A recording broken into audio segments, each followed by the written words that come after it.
Berlin, April 1945. The city burns around a concrete bunker buried 10 meters beneath the Reich Chancellery garden. Inside, in rooms lit by failing electric bulbs, Adolf Hitler lives through his final days. Above ground, Soviet artillery tears apart what remains of Nazi Germany's capital.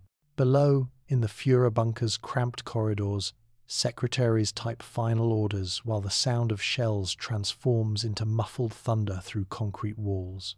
This underground tomb becomes the setting for one of history's greatest mysteries, a mystery that will obsess investigators, deceive experts, and reveal truths about human nature more disturbing than any document could contain.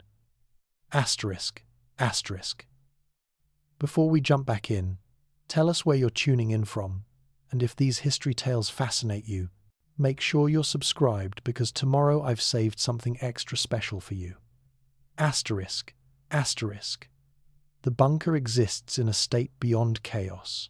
Imagine descending those concrete stairs, past guards who no longer check credentials with much enthusiasm, into air thick with cigarette smoke and diesel fumes from the ventilation system. The space was designed for temporary refuge during air raids, not as permanent headquarters for a collapsing regime. 30 rooms divide into upper and lower levels, connected by spiral staircases that echo with footsteps at all hours. Hitler occupies a suite in the lower section bedroom, sitting room, conference area, where he conducts meetings that increasingly resemble theatre performed for an audience that has already left. The deterioration happens in layers, each one revealing more clearly that the end approaches. Military maps that once covered the conference room walls now show shrinking German positions encircled by advancing Soviet forces. Orders flow from Hitler's Situation Room to army units that no longer exist or have ceased following commands. Generals arrive to report territory lost, cities captured, divisions annihilated. Hitler responds by moving phantom armies across maps, planning counteroffensives with forces destroyed weeks earlier, shouting about betrayal and cowardice in a voice that cracks with exhaustion. In these final days, documentation becomes obsession. Every decision, every conversation, every order receives recording in multiple forms. Secretaries maintain logs, adjutants write reports. Martin Bormann, Hitler's personal secretary, creates copies of correspondence and files them in cabinets that line the bunker corridors. This compulsive record-keeping serves multiple purposes, maintaining the illusion of functioning government, preserving evidence for historical judgment, creating the bureaucratic rhythm that gives structure to collapse. But it also generates the material for our mystery, because where there are documents, there are questions about which survived and what they contained. The bunker population shifts as Berlin's encirclement tightens. Some flee westward, hoping to reach American lines rather than Soviet ones. Others remain, bound by loyalty, by fear, by the paralysis that comes from witnessing catastrophe unfold in slow motion. Eva Braun arrives, Hitler's long-hidden companion finally acknowledged in these last moments. Joseph Goebbels brings his entire family into the bunker, a decision that will end in their children's murder-suicide. Hermann Fegelein, Eva's brother-in-law, tries to escape and faces execution for desertion. The confined space amplifies every personality, every grudge, every desperate calculation about survival. Consider the nature of secrecy in such an environment. The bunker supposedly protects Hitler's privacy, yet dozens of people witness his decline, the trembling hands, the sudden rages, the moments of clarity followed by hours of delusional planning. These witnesses become sources for the stories that will circulate after the war, stories that often contradict each other in significant details. Who was present at which meeting? What exactly did Hitler say about various topics? Which documents did he sign? The bunker's intimacy paradoxically creates confusion because too many observers saw partial truths from different angles. The burning begins before the final collapse. Hitler orders destruction of sensitive materials as Soviet forces advance street by street toward the Reich Chancellery. In the bunker's small courtyard and in larger spaces above ground where artillery allows brief access, secretaries and adjutants feed papers into fires. Some documents burn completely, others survive as charred fragments. The destruction follows no systematic plan. People grab file boxes and carry them to flames, making instant decisions about what matters and what can disappear. This chaotic burning creates the foundation for decades of speculation. What burned? What survived? What might have been removed before the destruction began? The military situation deteriorates past the point where even delusional optimism can deny reality. Soviet artillery advances within direct line of sight to the Reich Chancellery. Tank shells strike the building above the bunker. Infantry battles happen in streets where Hitler's motorcades once paraded. On April 29, he marries Eva Braun in a small ceremony that several witnesses describe in memoirs, with variations significant enough to raise questions about their reliability. That night, in his private quarters, Hitler dictates his last will and political testament, documents that will survive and be endlessly analyzed for insight into his final mental state. The next afternoon, April 30th, Hitler and Eva Braun commit suicide. The sequence of events becomes contested territory for historians who witnessed when precisely did it happen? What were Hitler's exact final words? Multiple accounts exist from people who claim to have been present, but they disagree on crucial points. After their deaths, their bodies are carried upstairs into the Reich Chancellery garden, doused with gasoline, and set afire while Soviet shells continue to rain down. The burning is incomplete remains will later be found, identified through dental records, secretly buried by Soviet forces, exhumed and examined multiple times, then supposedly scattered, but our interest focuses on what happens to the bunker's contents in the chaos following Hitler's death. The remaining staff faces impossible choices about survival, escape, surrender. Some attempt to break through Soviet lines to reach Western forces. Others prepare to give themselves up. A few continue functioning in their bureaucratic roles until Soviet troops descend the stairs and end the Third Reich's final headquarters.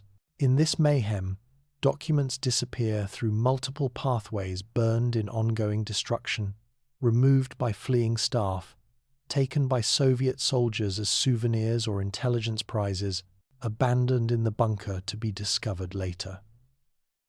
The Soviet forces who capture the bunker conduct searches that range from methodical intelligence gathering to chaotic looting. They find papers scattered across floors, files still in cabinets, personal possessions left behind in the rush to escape. Soviet intelligence officers arrive to secure materials of strategic value. They interrogate captured staff members, trying to piece together what happened in those final days. But they also remove documents that later disappear into Soviet archives, some to be revealed decades later, others perhaps still hidden in classified files. This is where the diary legend begins to take root. Among Hitler's captured staff, rumors circulate about personal journals he supposedly kept, private writings more candid than his public speeches or even his recorded table conversations. These rumors draw on the bunker's culture of documentation. Surely someone who had secretaries record everything would also maintain personal diaries. The rumors also reflect what people want to believe that Hitler left behind. Something explaining his inner thoughts. Some key to understanding how an individual could architect such immense atrocity. Every Nazi aide who survives to give testimony tells a different story about Hitler's record-keeping.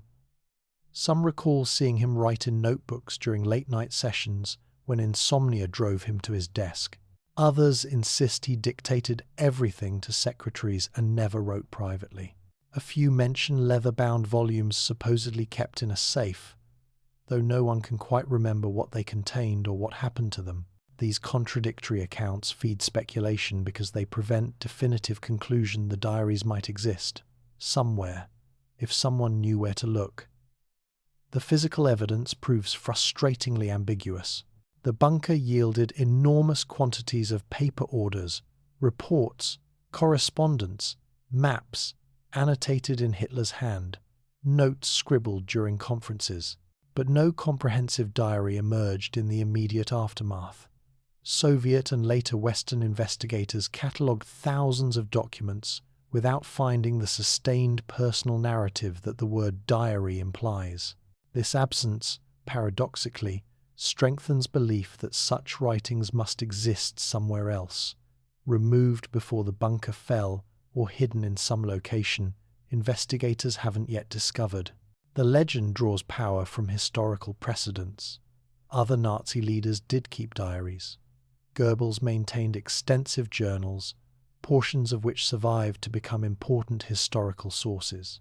Alfred Rosenberg, Hans Frank, and several military officers left behind personal records that provided insight into Nazi decision-making. If these men documented their thoughts, why not Hitler? The pattern suggests probability, creating logical foundation for searches that will span decades. As Germany's final collapse becomes complete and the Allied powers begin occupying the country, the question of Hitler's private papers enters official investigations. Intelligence services from multiple nations want to understand exactly what happened in those final days, hoping documentation might reveal military secrets, hidden assets, or plans for Nazi underground resistance. Teams of investigators interview every surviving witness, examine every recovered document, search locations where materials might have been hidden. They find much orders for defensive operations never executed, correspondence revealing the regime's inner politics, personal letters showing Hitler's relationships, but they don't find comprehensive diaries. The absence creates opportunity. In the chaos of post-war Germany, where millions of displaced persons move across occupied zones, where Nazi officials attempt to erase their connections to the regime, where enterprising individuals see profit in the enormous demand for Nazi artifacts, a market develops for Hitler memorabilia. Letters supposedly written by Hitler begin appearing in collections. Documents allegedly signed by him circulate among dealers, and occasionally, someone claims to possess or know the location of the famous diaries, claims that always evaporate under investigation but never quite stop appearing. The first fabrications emerge within months of Germany's surrender. Small-time forgers produce fake Hitler letters to sell to occupation soldiers hungry for souvenirs. These early forgeries display crude technique, poor handwriting imitation, historically inaccurate content, obvious anachronisms. But they succeed because buyers lack authentication resources and desperately want to own a piece of history. Each successful sale encourages more attempts, and gradually the quality improves as forgers learn what collectors expect and how to avoid obvious mistakes. The diary legend also benefits from the Cold War's division of Germany. The Soviet occupation zone becomes sealed behind what will be called the Iron Curtain, making it impossible for Western investigators to access archives held in East, Berlin, and other Soviet-controlled areas. This separation creates perfect conditions for speculation. Maybe the Soviets captured Hitler's diaries during the bunker's fall and now keep them classified?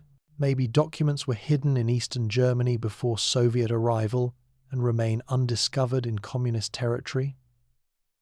The inability to verify these theories allows them to proliferate.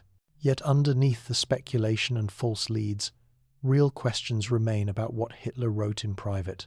The man generated enormous quantities of documented thought through speeches, letters, and recorded conversations. But these performed for audiences the German people, Nazi party members, military officers, intimate dinner companions. Did he also write for himself? Did he record doubts, acknowledge errors, express genuine emotion in forms he never showed publicly? Or was he so consumed by his public persona that no private self existed separate from the image he projected? This question drives much of the search, because understanding Hitler requires access to consciousness that may not have left accessible traces. The documents that survived his final days show a man maintaining his public character to the end, blaming others for failure, expressing no remorse for the Holocaust, insisting that Germany's defeat resulted from betrayal rather than his own catastrophic decisions. If private diaries existed and revealed something different, genuine self-awareness, recognition of his crimes, or even just human vulnerability, they would transform our historical understanding. The possibility that such documents might exist somewhere makes the search irresistible, despite repeated disappointments. The bunker becomes a sealed tomb, literally and metaphorically. Soviet forces eventually blow up the structure to prevent it from becoming a Nazi shrine. The ruins lie buried beneath parking lots and apartment buildings constructed during East Germany's existence. But the mystery, bunker generated, survives its physical destruction. In the decades that follow, investigators will chase leads across continents. Experts will authenticate forgeries that later prove fraudulent, and the legend of Hitler's secret diaries will demonstrate how much we want to believe that history's monsters leave behind explanations for their monstrosity. This desire to find the document that unlocks understanding, the private confession that makes evil comprehensible, will drive the extraordinary story that unfolds across the following decades. It's a story about obsession and deception, about how forensic science battles increasingly sophisticated fraud, and about what our search for Hitler's secrets reveals about ourselves. The hunt begins in the ruins of Berlin, but it will lead to Swiss bank vaults, Argentine estates, Bavarian monasteries, and eventually to a Stuttgart antique shop where the greatest forgery in modern history takes shape. The search begins almost immediately, driven by investigators who understand that history's judgment depends on documentation. In the months following Germany's collapse, Allied intelligence teams fan across occupied territory, seeking any trace of Nazi records that might have escaped destruction. They interview captured officials, examine abandoned facilities, follow leads to remote locations where materials might have been hidden. The hunt operates on multiple levels simultaneously: official military investigations seeking strategic intelligence, academic historians pursuing scholarly understanding, treasure hunters chasing financial reward, and Nazi sympathizers attempting to recover materials before enemies find them. Consider the scale of what was lost. The Nazi regime generated documentation with obsessive thoroughness. Every order, every decision, every transaction recorded in multiple copies filed across various bureaucracies.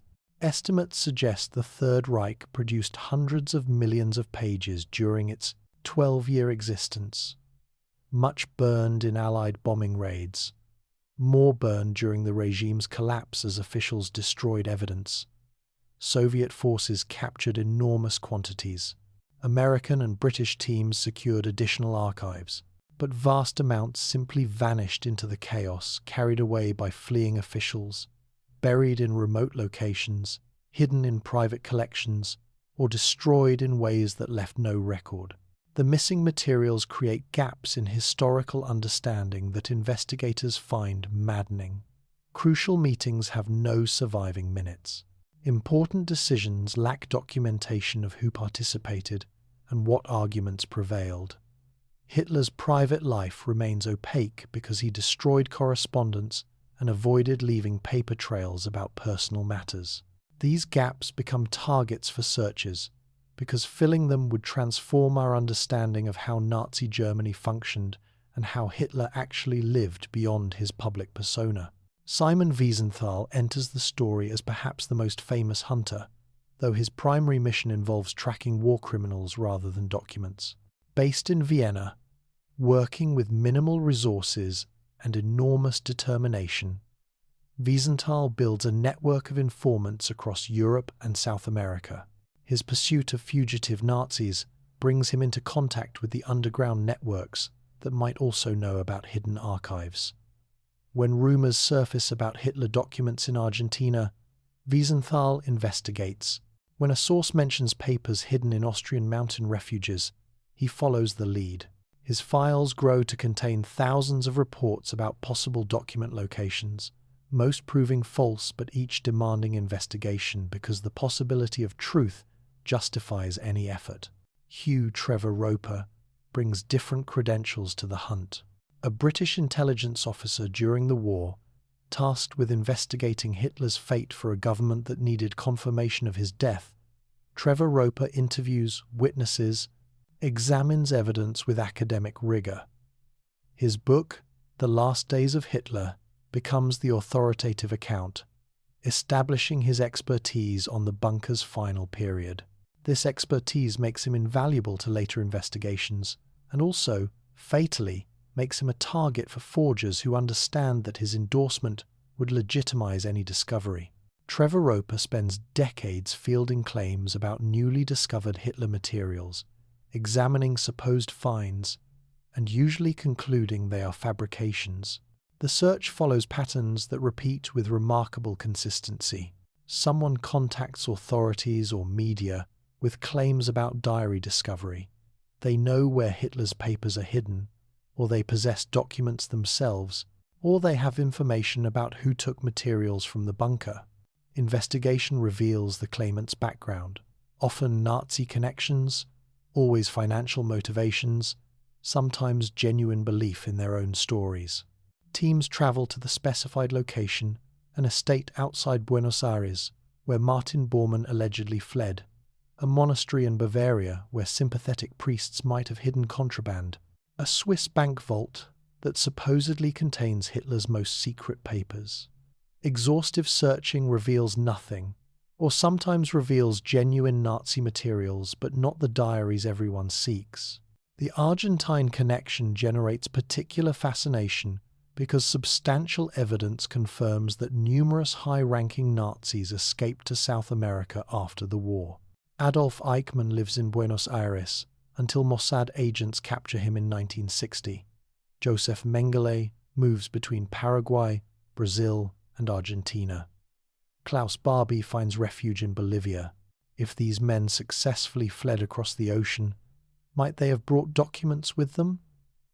Or might knowledge of hidden archives exist within the exile communities they established? Investigators travel repeatedly to Argentina through the 1950s and 60s, following leads that dissolve under examination. A contact claims Bormann survived the war and established a Nazi haven in Patagonia where Hitler's papers are stored. The source provides specific details, addresses, names, descriptions of the documents. Teams arrive, conduct surveillance, search properties. They find nothing, or they find Argentine families with no Nazi connections whatsoever, living in homes that the source described with suspicious accuracy derived from published photographs rather than actual knowledge. The pattern reveals how the diary legend perpetuates itself. Each failed search doesn't end speculation, but instead generates new theories about why the search failed. Investigators looked in the wrong building, or they arrived too late because the documents were moved, or informants deliberately provided false locations to protect the real hiding place. The absence of evidence becomes evidence of conspiracy, a logical trap that makes the legend unfalsifiable. If documents aren't found, that proves only that searchers haven't looked in the right place yet. The financial dimension drives much of the activity. A legitimate Hitler diary would be worth millions to collectors, publishers, museums. This creates economic pressure throughout the chain of investigation. Sources who provide information about document locations expect payment. Investigators who successfully discover materials gain professional advancement and media attention. Organizations that authenticate finds obtain prestige. Media companies that publish content derived from new discoveries generate enormous profits. Everyone involved has incentives to believe in possibilities that more skeptical analysis would reject. The market for Nazi memorabilia develops into a substantial underground economy. Dealers specialize in Third Reich artifacts, uniforms, weapons, decorations, documents. Prices reach absurd levels for items with alleged Hitler connections. A letter supposedly signed by him sells for thousands of dollars. A book he supposedly owned commands premium prices. Paintings he supposedly created circulate among collectors despite doubts about their authenticity. This market creates constant demand that forgers rush to supply, establishing an ecology where fake materials proliferate faster than authentication can expose them. The CIA involves itself in the hunt through multiple pathways. The agency's predecessor, the Office of Strategic Services, captured extensive Nazi archives at the war's end. The CIA continues acquiring documents through defectors, informants, and covert operations throughout the Cold War.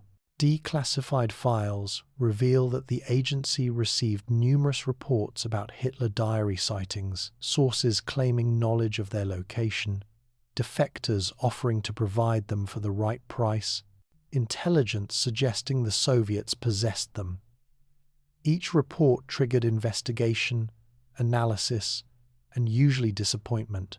One particularly elaborate chase unfolds in the early 1960s, when a CIA source in East Germany claims to have access to bunker materials hidden before Soviet capture. The source provides samples documents that appear authentic, with handwriting matching Hitler's known examples. The agency establishes a complex operation to purchase the remaining materials, involving dead drops, coded communications, and substantial cash payments. Months of careful work culminate in a final exchange where the source promises to deliver the complete archive. The meeting happens, the payment transfers, and the source vanishes. The documents he provided turn out to be clever forgeries. The operation becomes a classified embarrassment, mentioned only decades later in declassified reports. The East German angle creates particular frustration for Western investigators. The Iron Curtain prevents access to potential archive locations throughout communist territory. Western intelligence agencies recruit informants who might learn about document discoveries. But the information flow proves unreliable sources either lack genuine access to archives or fabricate stories to justify their handlers' continued payments. The Soviet government refuses Western requests to examine captured Nazi materials, claiming all relevant documents have been published while undoubtedly keeping sensitive materials classified. This opacity makes it impossible to definitively rule out the possibility that Hitler's diaries rest in a Moscow archive, unavailable but existing. The search develops its own culture with characteristic personalities. Professional document hunters emerge who dedicate entire careers to chasing Nazi materials. These individuals combine genuine historical interest with entrepreneurial energy, and sometimes with troubling willingness to traffic in materials that ethically should remain beyond private ownership. They develop expertise in authentication, build networks of sources, and operate in grey areas between legal antiquities dealing and commerce in stolen cultural property. Dangerous encounters punctuate the search. Nazi sympathizers guard supposed secrets with threats or violence. Investigators interviewing elderly former officials face hostility from those who remained loyal to the regime or feared exposure of their own war crimes. Some sources prove to be con artists running elaborate schemes to extract money from gullible hunters. Others are genuinely delusional, believing their own fabrications about hidden treasures. Distinguishing between legitimate leads and traps requires skills more commonly found in espionage than academic research. The monastery searches reveal another dimension of the hunt. Numerous rumors place Hitler documents in Catholic institutions, supposedly hidden by sympathetic clergy in the war's final days. These stories exploit historical tensions, the Catholic Church's complicated relationship with Nazism, including both resistance from individual clergy and institutional staff, failures to oppose the regime. Investigators visit remote monasteries in Bavaria and Austria, interview elderly priests, examine library holdings. Occasionally they discovered genuine Nazi materials that clergy sheltered correspondence, books from Hitler's library, decorative items from Reich facilities, but never the comprehensive diaries. Maps circulate purporting to show locations where Hitler's staff buried archives before Berlin fell. These maps display professional cartography, precise coordinates, and plausible backstories about their origins. Teams equipped with metal detectors excavate sites in forests outside Berlin, in gardens of bombed-out buildings, in fields where retreating Wehrmacht units allegedly paused to bury sensitive cargo.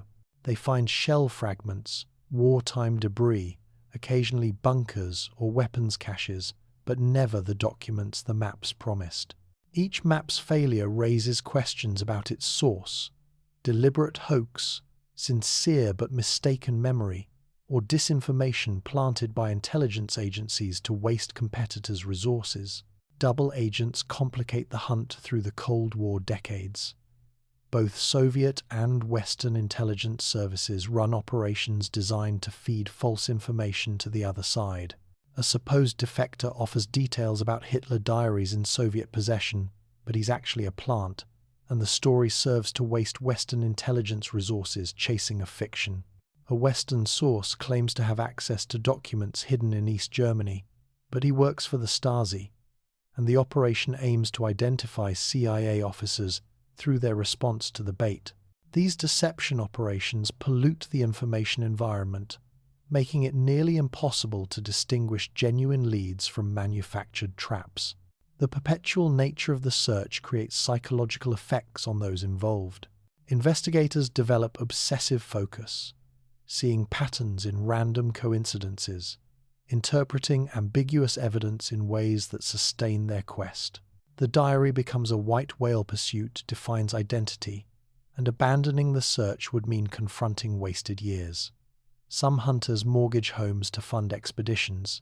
Others sacrifice relationships to maintain networks of sources. The conviction that the next lead will succeed drives continued effort despite mounting failures. Media coverage feeds the cycle. Newspapers run stories about diary searches because readers find them fascinating. The combination of Nazi mystique, treasure hunt, adventure, and possibility of historical discovery creates irresistible content. Television documentaries dramatize investigations, often presenting possibilities as more certain than evidence justifies. This coverage raises public awareness, which generates more leads from people who believe they have relevant information, which produces more investigations, which creates more coverage. The search becomes self-perpetuating through media amplification. Publishers contribute to the frenzy. Several houses announce plans to publish Hitler's diaries if they're ever found, pre-negotiating rights and offering advances to anyone who can deliver authenticated materials. These announcements increase financial incentives for both legitimate discovery and successful forgery. They also reveal how much commercial interest exists in Nazi-related content. Publishers understand that Hitler materials guarantee sales, regardless of their actual historical value. The search reaches peak intensity during the 1970s and early 80s. Multiple investigations proceed simultaneously across different continents.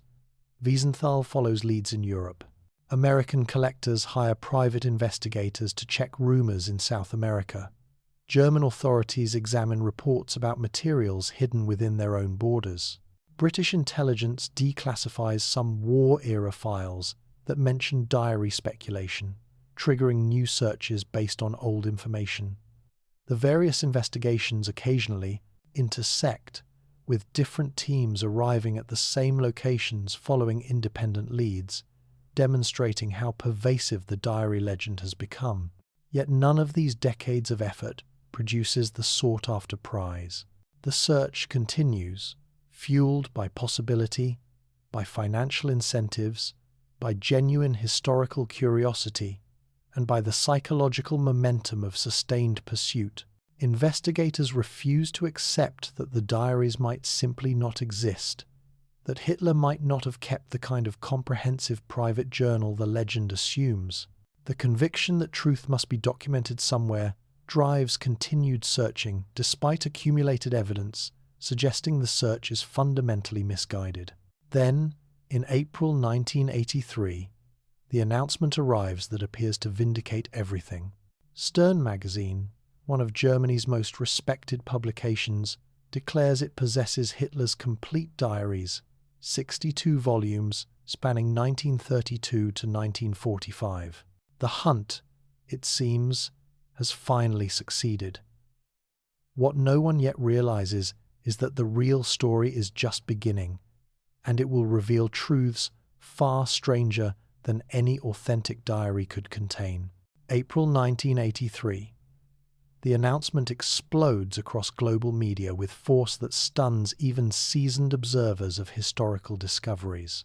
Stern magazine, a respected German publication with circulation in the millions, declares it possesses Adolf Hitler's complete diaries, 62 volumes spanning 1932 to 1945. The claim arrives with apparent credentials that suggest authenticity. Physical volumes examined by experts, authentication procedures completed, publication rights negotiated. After decades of false leads and disappointments, the diary legend appears to have transformed into documented reality. Gerd Heidemann delivers the discovery. A stern reporter in his 50s, Heidemann has spent years cultivating obsessive interest in Nazi relics. His apartment contains a growing collection of Third Reich memorabilia.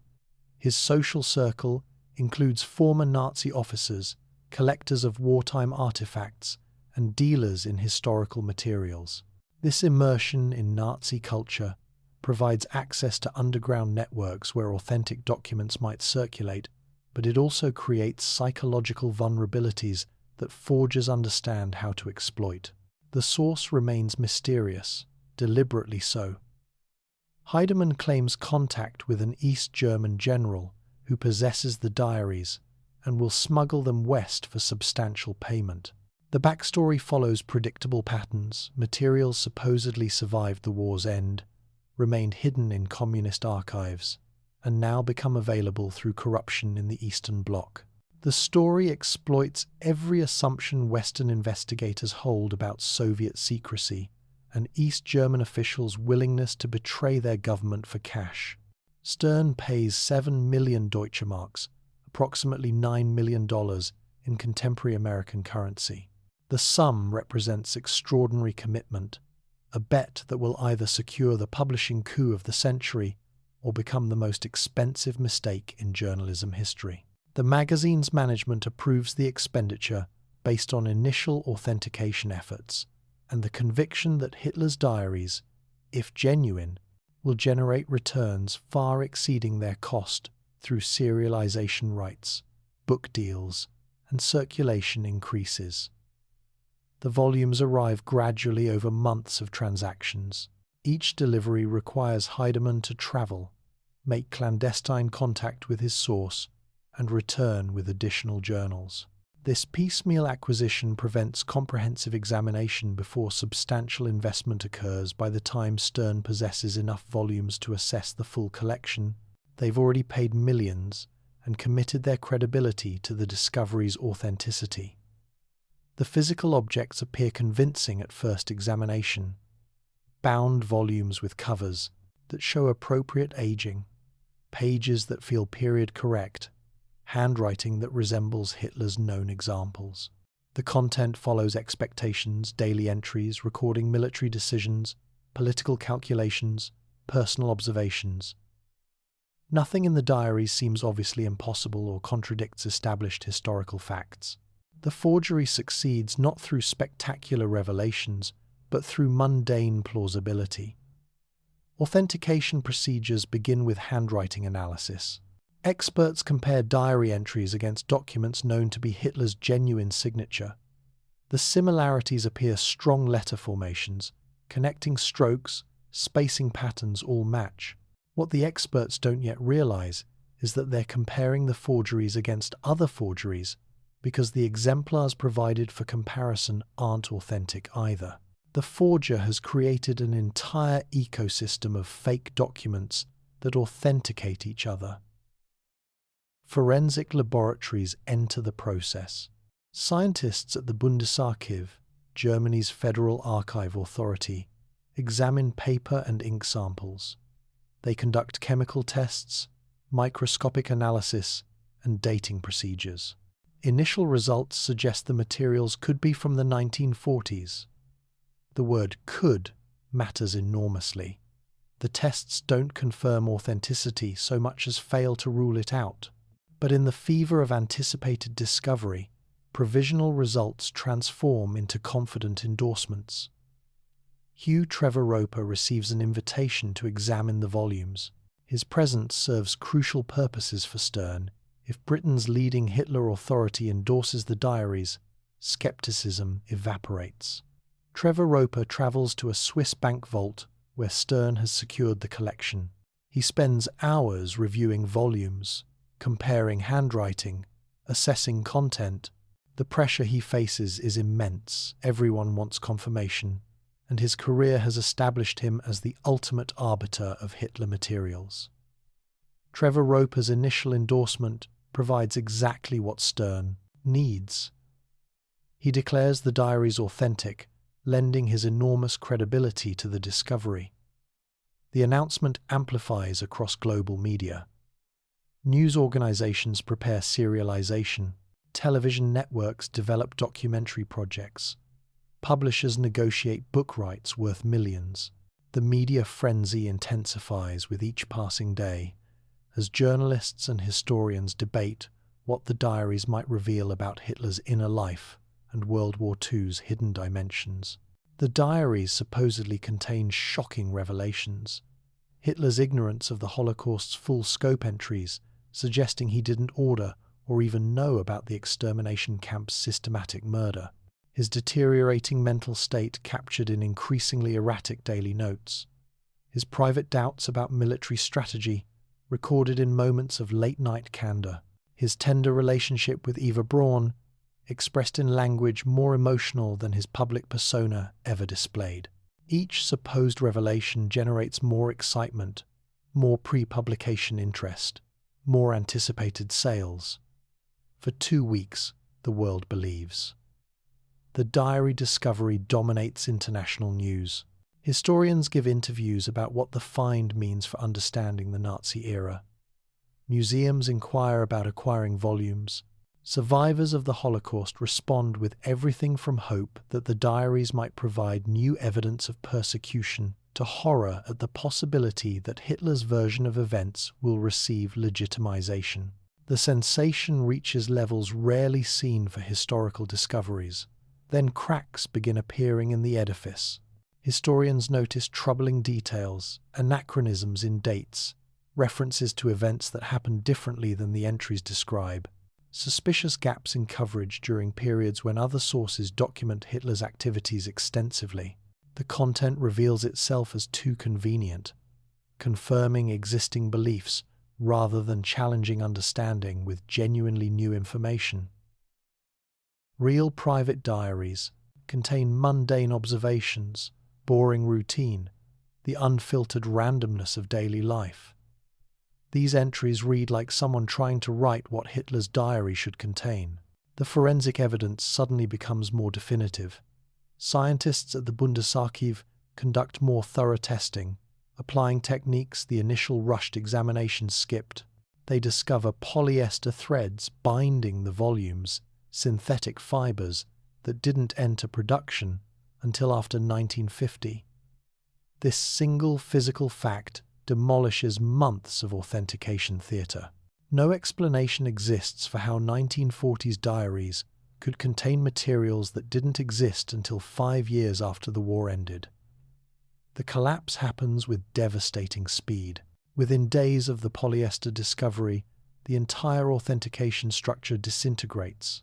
Trevor Roper retracts his endorsement, explaining that time pressure and desire to believe compromised his usually rigorous skepticism. Other experts who validated the diaries rushed to distance themselves from the debacle. Stern faces catastrophic loss. $9 million spent, credibility destroyed, criminal investigations beginning. What seemed like history's greatest archival discovery becomes its most embarrassing hoax. The sensation transforms from triumph to scandal in the span of a week. The story that investigators pursued for decades, that experts authenticated, that media organizations prepared to publish, reveals itself as elaborate fiction. The real questions now shift from what the diaries contain to how such obvious forgeries fooled so many sophisticated observers. The answer to that question, how the deception succeeded, proves more fascinating than any authentic diary could have been. Behind the volumes sits a forger whose methods combine genuine skill with profound understanding of what people wanted to believe. The exposure of the fraud opens windows into human psychology, scientific methodology, under pressure, and the dangerous intersection of historical obsession with financial incentive.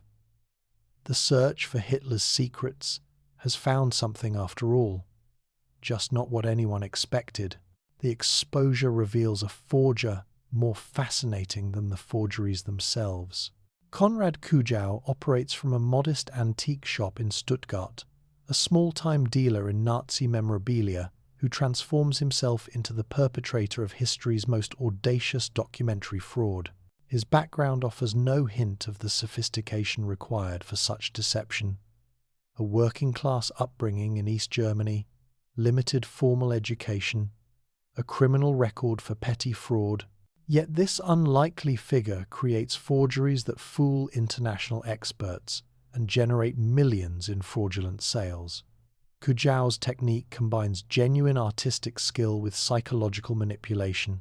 He understands that successful forgery requires more than technical proficiency. It demands insight into what collectors want to believe and how to manufacture evidence confirming those desires.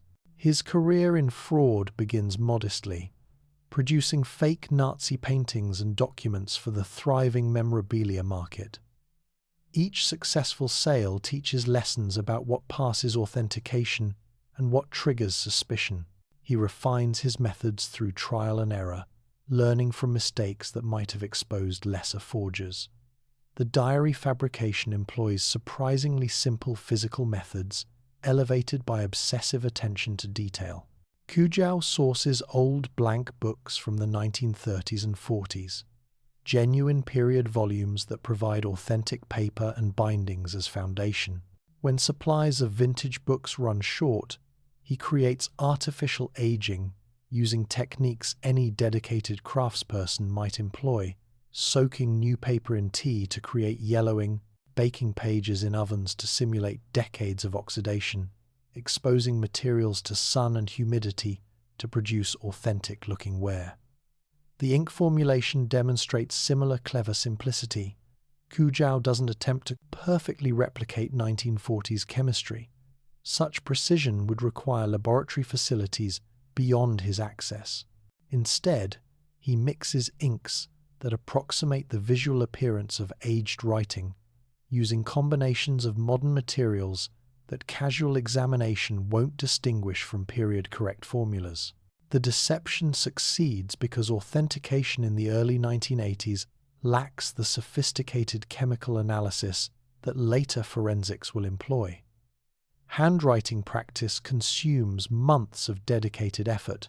Kujau obtains examples of Hitler's genuine writing and studies them with intensity that borders on obsession. He practices formations of individual letters, then words, then full sentences. He masters not just the static appearance of Hitler's hand, but the dynamic flow, the speed of writing, the pressure variations, the unconscious patterns that characterize any individual's script. Eventually, his imitation becomes automatic, requiring no conscious effort to maintain consistency.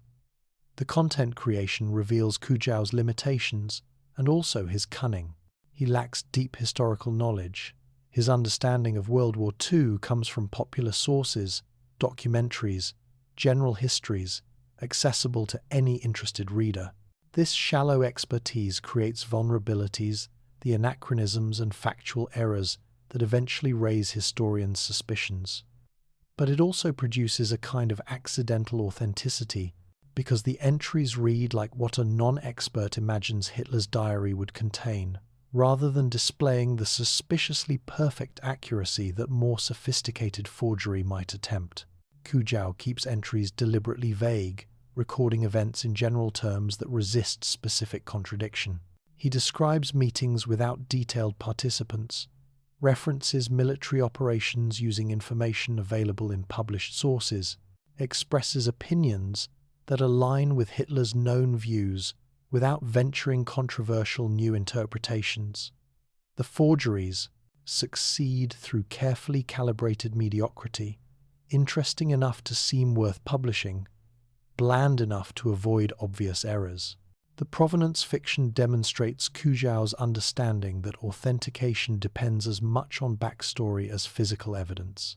He creates elaborate mythology about the diary's survival, the plane crash near Dresden in April 1945, the recovery by East German authorities, decades of secret storage in communist archives, the corrupt general now willing to smuggle volumes west for cash. Every element exploits existing assumptions about hidden Nazi materials and Cold War secrecy.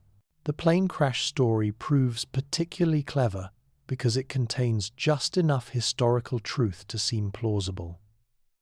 Transport aircraft did flee Berlin in the war's final days. Some crashed in areas that became Soviet-occupied territory. Soviet forces did conduct extensive searches for Nazi materials. The fiction wraps itself in facts like camouflage, making critical examination more difficult because skeptics must separate genuine historical events from fabricated additions. Kujau manufactures supporting documentation to strengthen the provenance myth. He forges letters supposedly from the East German general discussing the smuggling operation. He creates fake authentication certificates from non-existent experts. He produces photographs showing the diaries in settings meant to suggest official archives. Each fabricated element reinforces others in a network of false evidence that investigators must laboriously untangle. The relationship with Gerd Heidemann reveals how fraud requires collaboration between forger and mark. Heidemann's obsession with Nazi materials makes him psychologically vulnerable to deception. His desire to achieve a spectacular discovery compromises his critical judgment. Kujau recognizes these vulnerabilities and exploits them ruthlessly, feeding Heidemann's fantasies while extracting steadily increasing payments. The two men become partners in self-deception. Kujau lying deliberately, Heidemann believing because belief serves his needs. The gradual delivery of volumes serves the fraud's success. Rather than presenting all 62 diaries simultaneously, Kujau provides them in batches across months of transactions. This approach prevents comprehensive examination before substantial investment occurs. Each delivery creates momentum. Stern has already paid millions, already committed publicly to the discovery, making retreat increasingly difficult as the process continues. Kujau pockets significant portions of the 7 million Deutsche Marks Stern pays.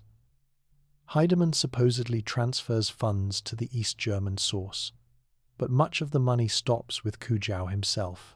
He purchases property, acquires expensive cars, lives beyond any means his antique shop business could support. The spending creates evidence that eventually helps investigators trace the fraud's financial dimensions, but during the active deception period his new wealth passes without triggering alarm. The forger's confidence grows as the scheme proceeds. Early transactions make him cautious, but successful deception emboldens him. He begins producing diaries more quickly, reducing the careful work that characterized initial volumes.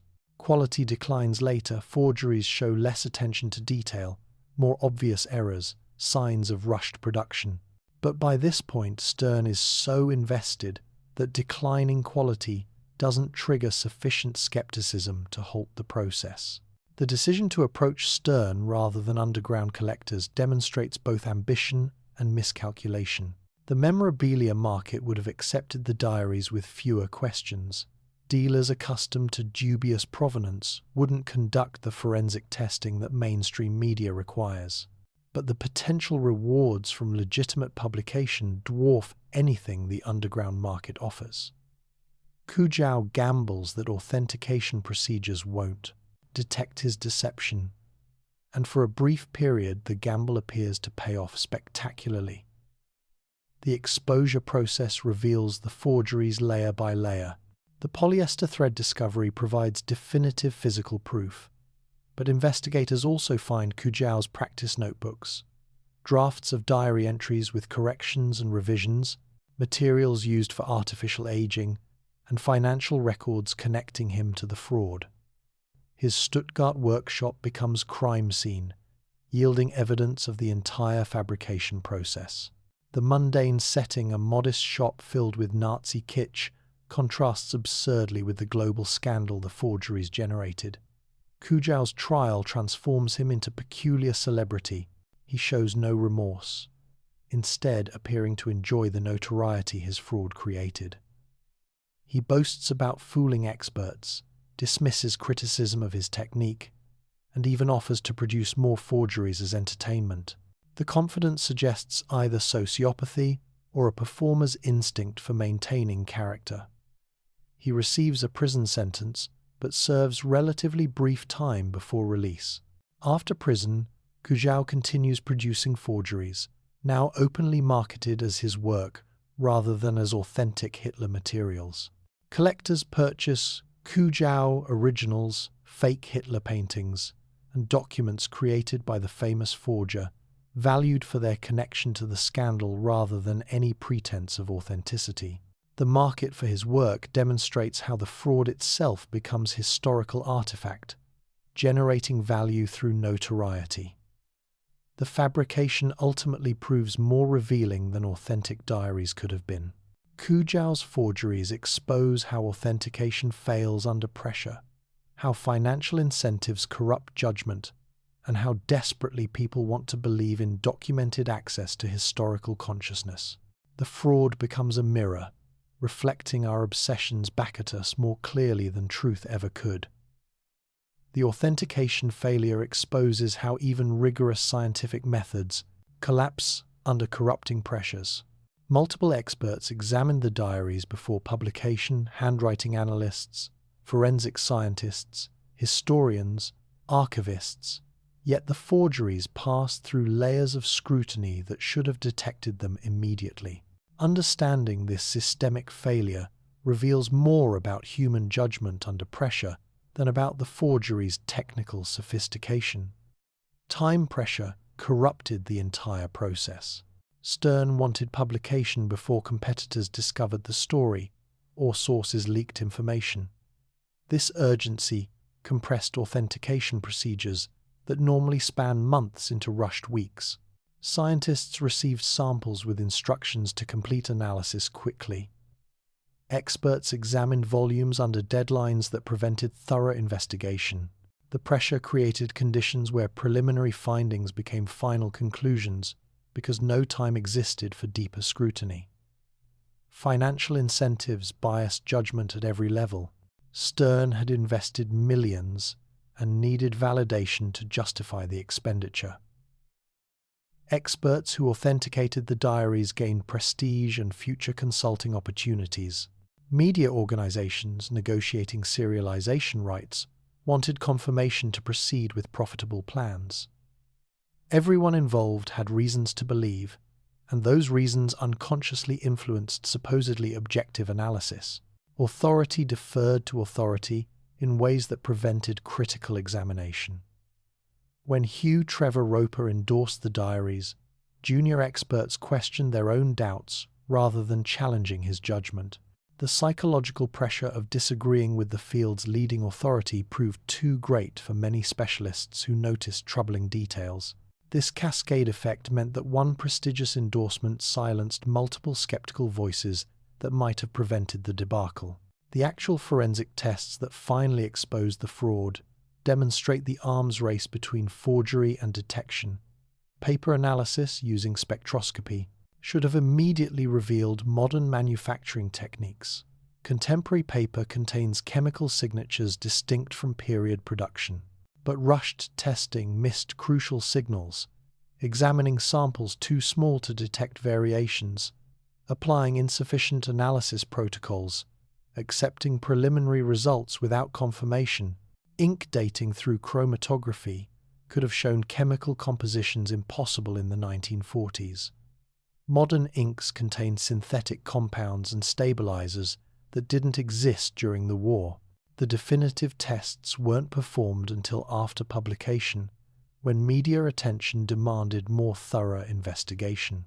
Earlier, superficial analysis compared visual appearance rather than conducting detailed chemical characterization that would have revealed anachronistic materials.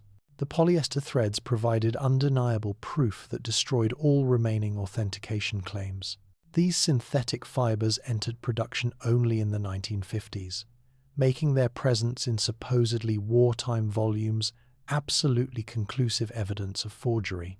The discovery happened almost accidentally. A technician examining binding construction noticed unusual thread properties and requested identification analysis. This single observation collapsed the entire fraud. Handwriting analysis failed because Kujau's imitations were genuinely skilled and experts unconsciously wanted to believe. The human eye, even trained eyes, struggles with sophisticated forgeries when psychological factors favor acceptance. Analysts comparing diary entries against exemplars found similarities because they sought confirmation rather than differences. The process demonstrates how scientific objectivity requires not just technical skill but also psychological awareness of one's own biases. The scandal transformed authentication protocols worldwide. Archives implemented multiple independent verification requirements. No single expert's endorsement suffices. Multiple specialists from different institutions must concur before accepting controversial materials. Forensic laboratories developed more sophisticated chemical testing protocols, establishing baseline data for period materials against which suspicious documents could be compared. Digital databases compiled known authentic examples, allowing statistical analysis of handwriting characteristics. Material science advances created new detection capabilities. Radiocarbon dating, while imprecise for recent centuries, can establish whether paper predates claimed document creation. Accelerator mass spectrometry detects trace elements in inks with sensitivity that reveals manufacturing sources. Raman spectroscopy analyzes molecular structures non-destructively, identifying synthetic compounds invisibly mixed with natural materials. Each technological advance forces forgers to adapt their techniques. The psychological dimensions prove as important as technical ones. Authentication now includes adversarial review specialists specifically tasked with finding reasons for doubt rather than confirmation. Red team approaches assign some experts to argue for authenticity, while others argue against it, forcing comprehensive examination of evidence from multiple perspectives. This structured skepticism prevents the groupthink that allowed the diary fraud to succeed. Document examination has become recognized scientific discipline with standardized procedures, professional certification, and peer-reviewed methodology. Before the scandal, authentication often relied on individual experts applying idiosyncratic methods. Now formal protocols govern examination procedures, establish evidence standards, and require documentation of analysis steps. The field professionalized in response to embarrassment, yet limitations remain. Sophisticated forgers study authentication methods and design deceptions specifically to pass current tests. The most dangerous forgeries exploit gaps in detection, capabilities using genuinely old materials, avoiding anachronistic compounds, restricting content to information that resists falsification. The science of detection must continually advance because the art of deception advances in response. Consider the continuing challenge. How do you prove a negative? Authentication can confirm that materials match period characteristics, But perfect matching doesn't guarantee authenticity. A sufficiently skilled forger can replicate those characteristics. The epistemological problem haunts every controversial discovery. Absolute certainty remains elusive, even with advanced technology. The diary scandal taught lasting lessons about the interaction between scientific evidence and human judgment. Technology provides tools, but humans interpret results, and interpretation reflects psychological states, institutional pressures, and cultural assumptions. The most sophisticated equipment cannot overcome motivated reasoning when people desperately want particular conclusions. Modern authentication balances multiple evidence types. Physical analysis tests materials and construction. Content analysis checks historical accuracy and stylistic consistency.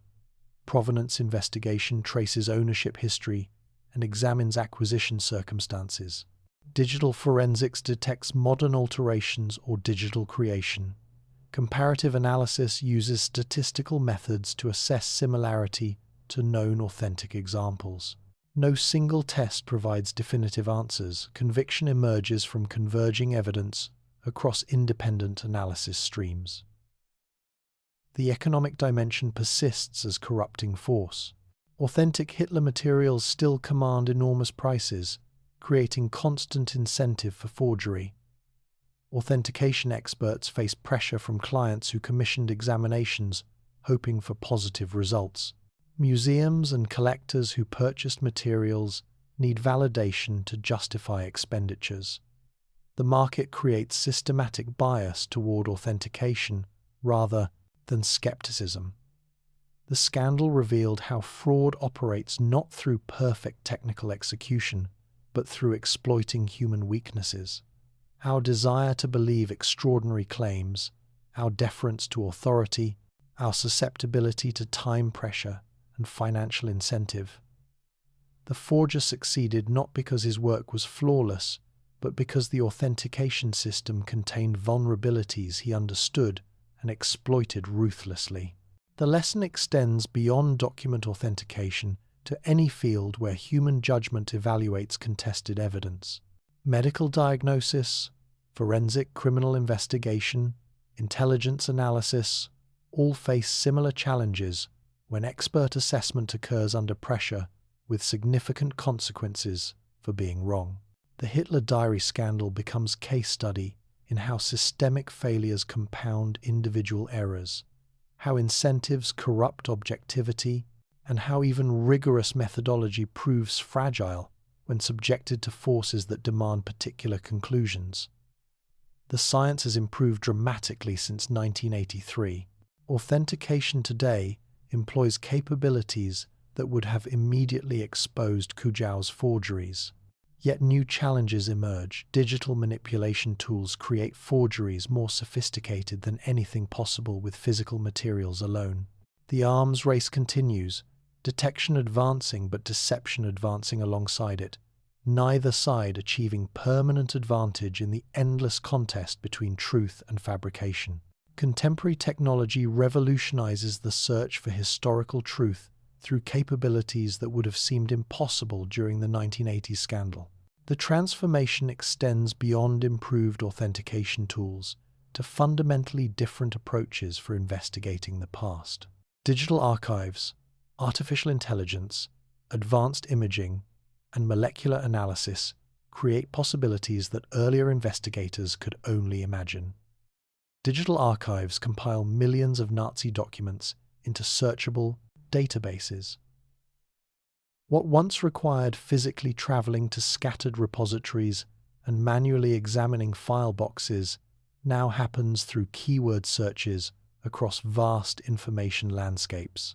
The United States Holocaust Memorial Museum, the German Federal Archives, and numerous other institutions have digitized collections containing tens of millions of pages. Researchers anywhere can access materials that previous generations spent careers trying to locate. The comprehensiveness changes investigation methodology. Instead of sampling documents, researchers can examine complete collections.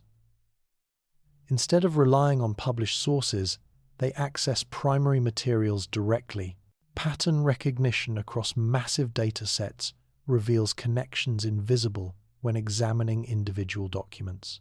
A researcher investigating Hitler's decision-making can simultaneously search his correspondence, military orders, meeting transcripts, and personal notes, identifying patterns across document types.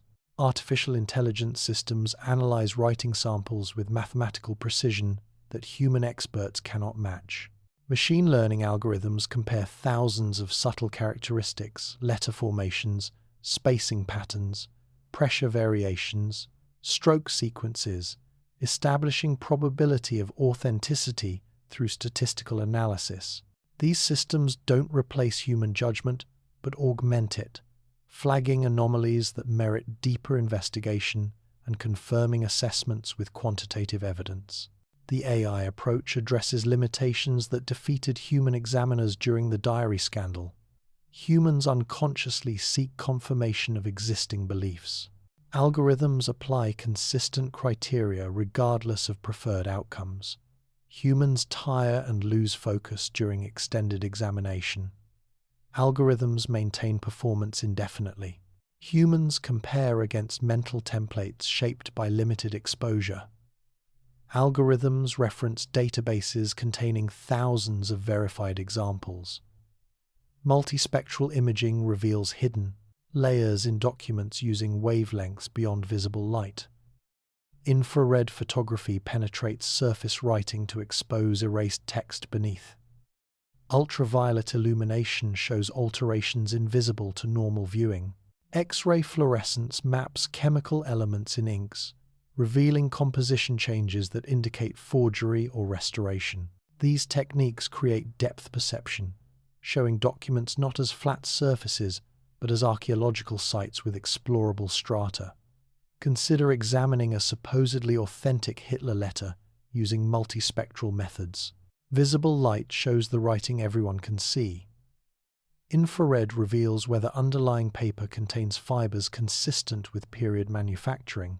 Ultraviolet illumination detects optical brighteners that entered paper production only after 1950s. X-ray fluorescence analyzes ink chemistry, comparing elemental ratios against databases of verified wartime documents. The examination produces not just expert opinion but quantitative data supporting or contradicting authenticity claims. DNA analysis extracts biological traces from paper and bindings, sometimes identifying handlers through genetic markers. Humans shed skin cells constantly. Documents touched during creation or storage retain these microscopic deposits. Modern genetics can amplify and sequence DNA from samples invisible to naked eyes. While rarely definitive alone, genetic information contributes to authentication by confirming or contradicting provenance claims about who handled documents and when. Mass spectrometry detects minute chemical signatures in inks and papers. The technique vaporizes microscopic samples and measures molecular masses with extreme precision, creating fingerprints more specific than any previous method. Inks contain dozens of chemical compounds, dyes, solvents, stabilizers, impurities from manufacturing processes. Each manufacturer's formula produces distinctive signatures that spectrometry reveals. Comparing these signatures against reference databases establishes whether materials could have originated when and where claimed. The Hitler diary forgeries would collapse within hours under modern analysis. Spectrometry would immediately identify synthetic compounds in the inks. Multispectral imaging would reveal paper manufacturing techniques decades too recent. AI analysis would detect handwriting patterns inconsistent with verified Hitler examples.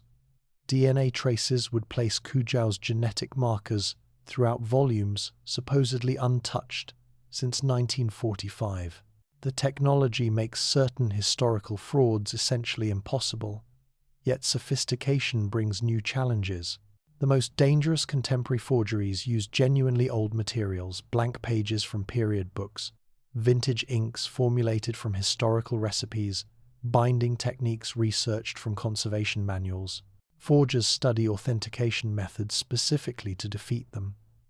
The arms race continues at higher technological levels, with detection capabilities and deception techniques both advancing.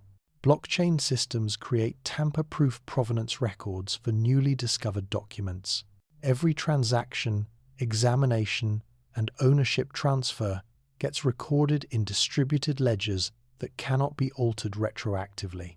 This technology addresses the provenance fabrication problem that enabled Kujau's fraud. Future forgers cannot create false acquisition histories because authentic chains of custody leave verifiable records. Three-dimensional scanning captures physical characteristics of historical documents beyond what photography achieves. The scans record texture variations, fiber patterns, binding structure, thickness variations, essentially creating virtual objects with all physical properties of originals. Researchers can examine these virtual documents repeatedly without risking fragile originals. Authentication experts can compare physical characteristics across collections without requiring physical proximity. The search for Hitler's secrets continues with these tools, but questions evolve. Investigators no longer pursue mythical complete diaries, but more realistic targets, authenticated letters that might exist in private collections, verified orders that clarify decision-making, confirmed personal notes that survived in scattered locations. The focus shifts from spectacular discoveries to methodical accumulation of verified materials that incrementally improve historical understanding. Private collections remain targets because many Nazi documents entered private hands before archives established comprehensive acquisition programs. Elderly collectors die, estates get liquidated, materials surface at auctions or through dealers. Each emergence triggers authentication questions now answerable with technologies unavailable during earlier investigations. Materials previously accepted as authentic sometimes prove fraudulent under modern analysis.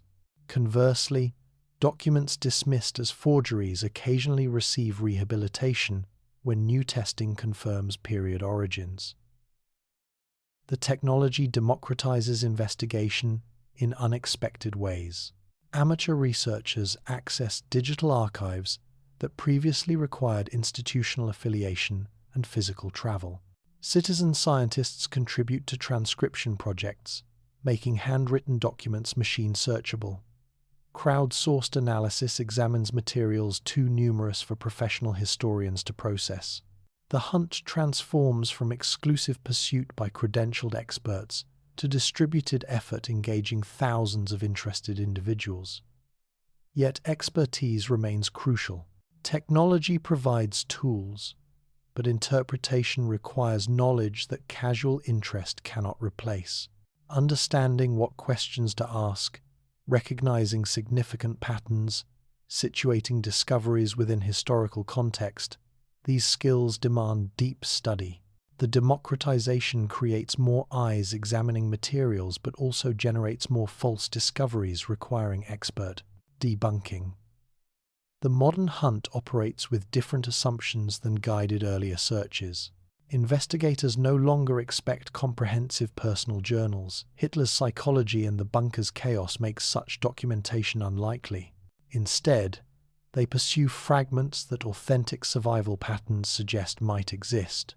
Military orders issued during specific campaigns, correspondence with particular individuals, notes from documented meetings. These targeted searches prove more productive than quests for mythical complete archives. The transformation demonstrates how technology reshapes not just capabilities, but entire approaches to investigating the past. What changes is not merely efficiency but methodology, the questions asked, the evidence accepted, the standards applied. The Hitler diary scandal occurred during transition from traditional document examination to digital age forensics. Understanding this transformation illuminates both why the fraud succeeded then and why similar deceptions face much higher barriers now. Yet the fundamental challenge persists. proving authenticity absolutely remains impossible. Technology provides evidence supporting or contradicting claims, but forgers adapt their techniques to exploit whatever gaps exist in detection capabilities. The search continues, transformed by capabilities earlier investigators could barely imagine, yet still confronting epistemological limits that no technology can fully overcome. The diary legend persists despite definitive proof that no comprehensive private journal exists. Decades after the scandal, people still ask about Hitler's diaries, still wonder if some authentic version might surface, still hope that documents could unlock understanding of the 20th century's darkest chapter. This persistence reveals that the search serves purposes beyond finding actual historical materials. The obsession illuminates fundamental human needs that transcend any specific question about Nazi Germany.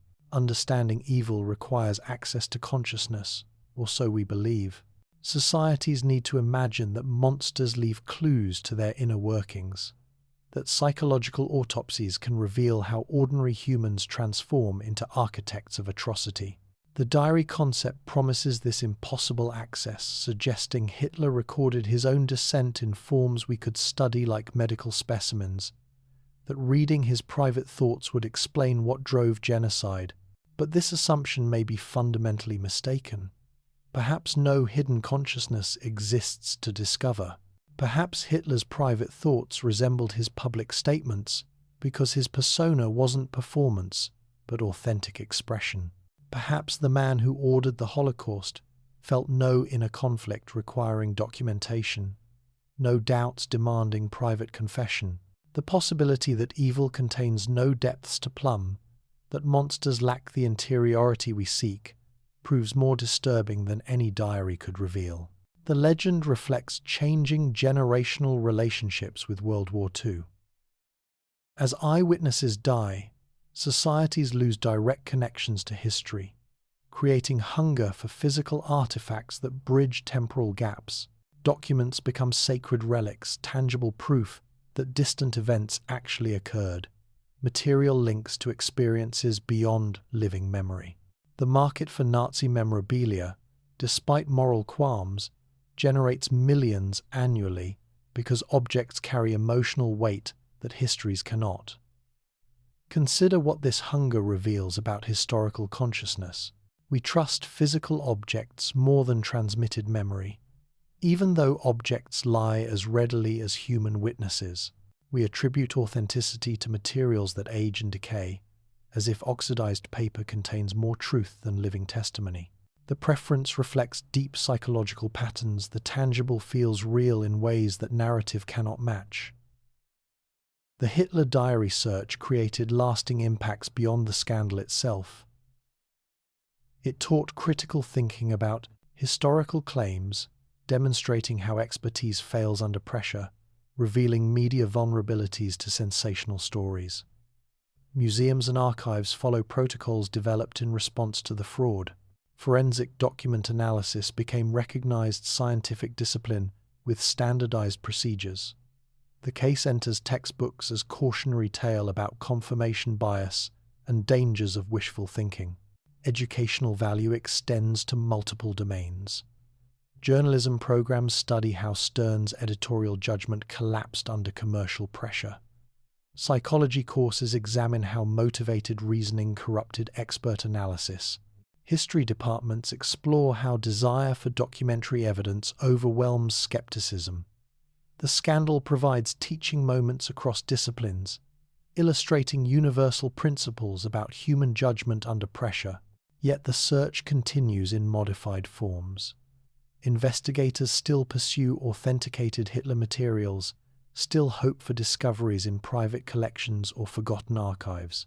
The targets evolve not mythical complete diaries but verified letters, confirmed orders, authenticated notes that might exist in scattered locations.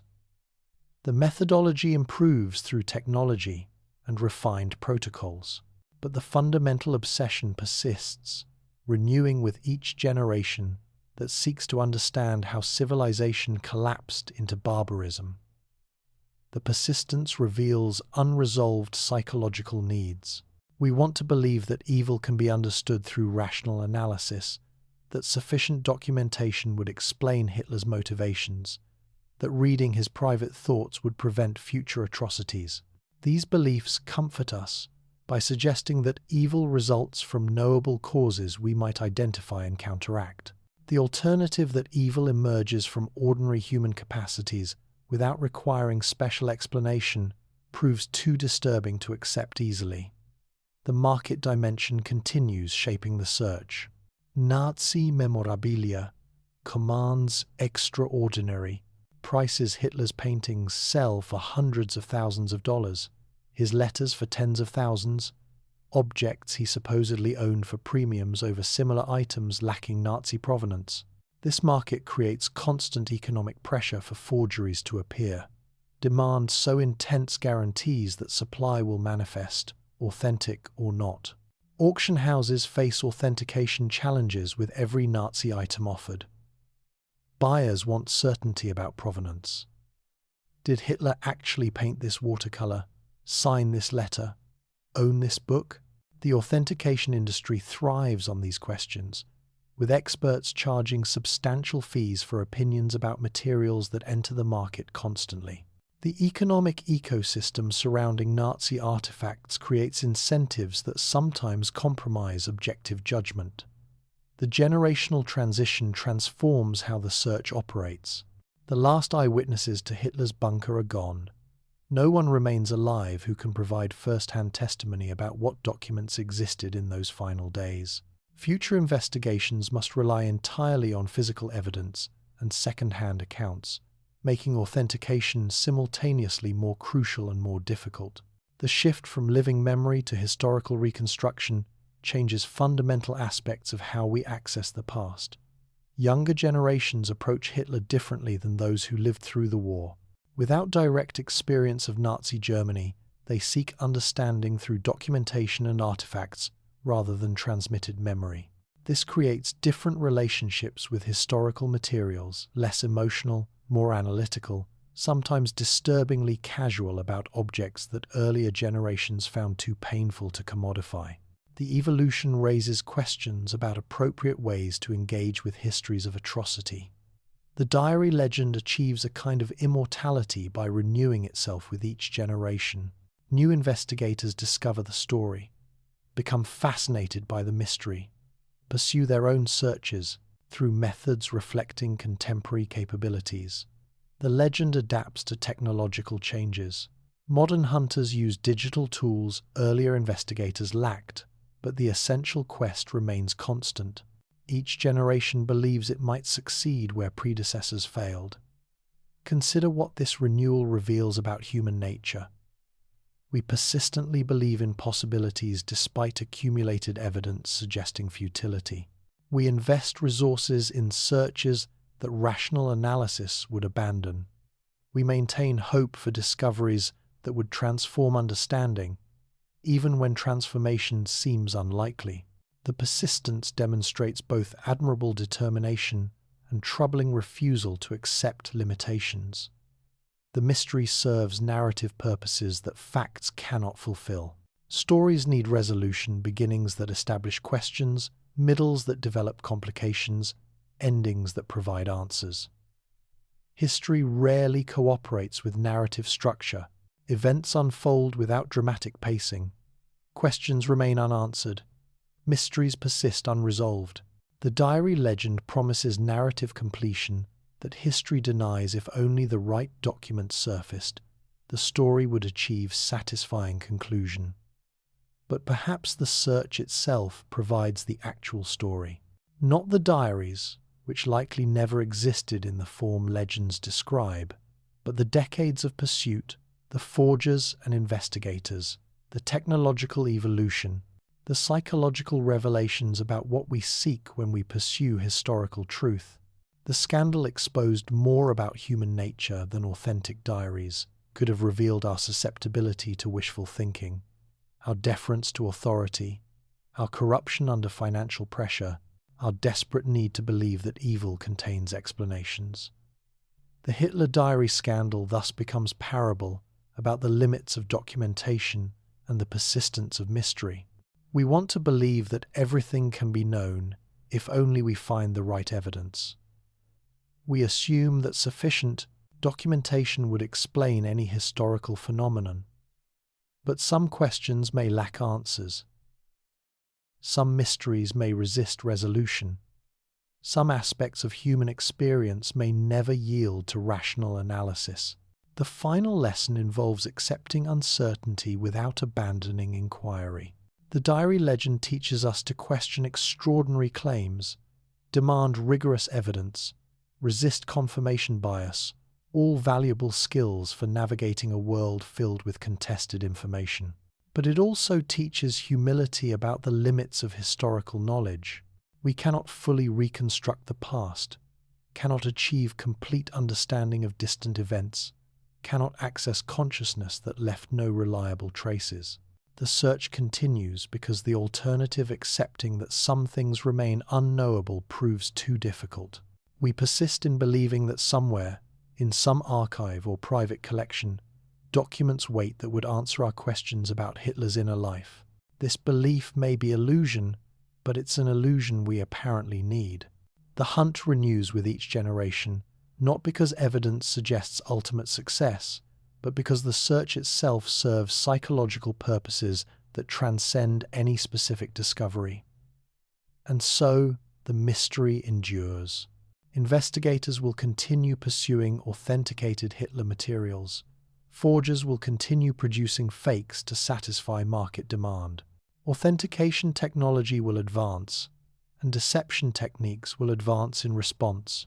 Media will report new claims about document discoveries, and experts will evaluate those claims with varying degrees of skepticism. The cycle perpetuates itself, generation after generation, because we cannot stop seeking explanations for the inexplicable, cannot abandon hope that documentation might illuminate darkness, cannot accept that some mysteries resist all attempts at resolution. The eternal quality of the search reveals something profound about human relationship with the past. We need to believe that history can be fully known, that sufficient investigation yields complete understanding, that mysteries eventually surrender to persistent inquiry. The Hitler diary legend survives because it embodies these needs and because confronting their impossibility proves more difficult than maintaining the search.